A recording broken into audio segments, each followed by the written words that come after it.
मिंचनाबाद तहसील headquarter अस्पताल की emergency से डॉक्टर गायब। फौरी तिब्बी इमदाद न मिलने पर गुलाम नबी नामी शख्स जाँ बहक। मजीद देखते हैं मकसूद शरीफ की इस रिपोर्ट में।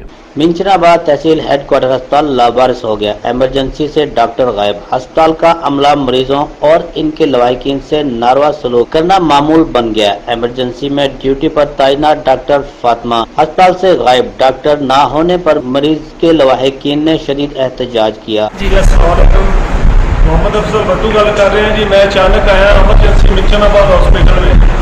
एक मरीज की हालात बहुत खराब सी, उसको चुक के ले जा रहे थे, एमरजेंसी लेके जा रहे थे।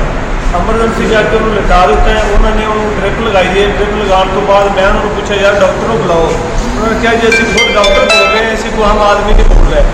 वो मुंडे खड़े ने दो जिन्हों का कोई डॉक्टर नाल तलक जी सही जनाब का उन्होंने पता नहीं। मैं जनाब गुजारिश करना चाहना कि अगर साडे हॉस्पिटल के मरीज इस तरीके नाल मरते रहेंगे तो साडे गरीबों की कोई सुनवाई नहीं है। जो भी असी आने रात को आइए दिन को आइए एमरजेंसी सानू हॉस्पिटल से डॉक्टर नहीं मिलता। डॉक्टर नहीं मिलता। वो बंदे मिलते हैं जो अनाड़ी आते हैं जिन्होंने पता नहीं होता कि सिरिंज किस तरीके लाई जाती है। जी अज की गल है जी वो है कि मुंडा अंदर खड़ा है, डिस्पेंसर है, वल्ला आलम कौन है। मैं उसके को 2 मरतबा गया यार अज तक भी आदमी बाहर मार रहा है। आके उनका ब्लड प्रेशर चेक करा तो ब्लड प्रेशर बहुत लो है। उन्हें कहा जी मैं आगे चेक करना, जी मैं आगे चेक करना। 15-20 मिनट मैं 3 चक्कर उत्ते मगर लगाए ने कि आके जनाब उन्होंने मरीज को चेक कर लो, उसकी नब्ज ही नहीं चल रही। 15-20 मिनट तो बाद जो उसकी डेथ हो गई है उदों चुक के दूसरे कमरे च लै गया। उदों फोन करके जनाब लेडी डॉक्टर को भी बुला लिया, जी मौजूदा डॉक्टर है उन्होंने भी बुला लिया। उस वक्त मरे की छाती से चढ़ के उनका ट्रीटमेंट शुरू कर दिता। जनाब कैसा कानून है कि जो मरीज मर जाता है उस वक्त उनका ट्रीटमेंट किया जाता है। जब तक मरीज जिंदा है वह कोल तड़प रहा होता है, वारस एक साइड पर बैठे होते हैं, उनकी कोई सुन नहीं रहा होता, वो बेचारा परेशान होता है।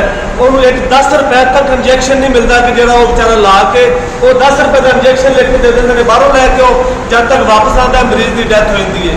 जनाब मैं गुजारिश कराँगा MS साहब और महकमा हैल्थ के तमाम अफसरान को गुजारिश कराँगा कि अगर एमरजेंसी डॉक्टर ने मौजूद होना ही नहीं तो एमरजेंसी का क्या फायदा है। मैं रिक्वेस्ट कराँगा कि एमरजेंसी डॉक्टर का होना जरूरी है। और यह मरीज गुलाम नबी जिसकी हालत में खुद अपनी अखा नाल वेखी तड़प तड़प के मरिया और डॉक्टर के ना होने की वजह। लवाहिकीन का कहना है कि असिस्टेंट कमिश्नर मिंचनाबाद और राशिद इकबाल CO हेल्थ मोहम्मद वसीम ने भी आंखें बंद कर रखी हैं। ड्यूटी से गैर हाजिर डॉक्टर फातिमा के खिलाफ फौरी कार्रवाई की जाए। एहतजाज करने पर अस्पताल इंतजामिया की जानिब से मरीज के लवाहिकीन को संगीन नताइज की धमकियां दी जा रही हैं। टीम के साथ मकसूद शरीफ, राज न्यूज, मिंचनाबाद।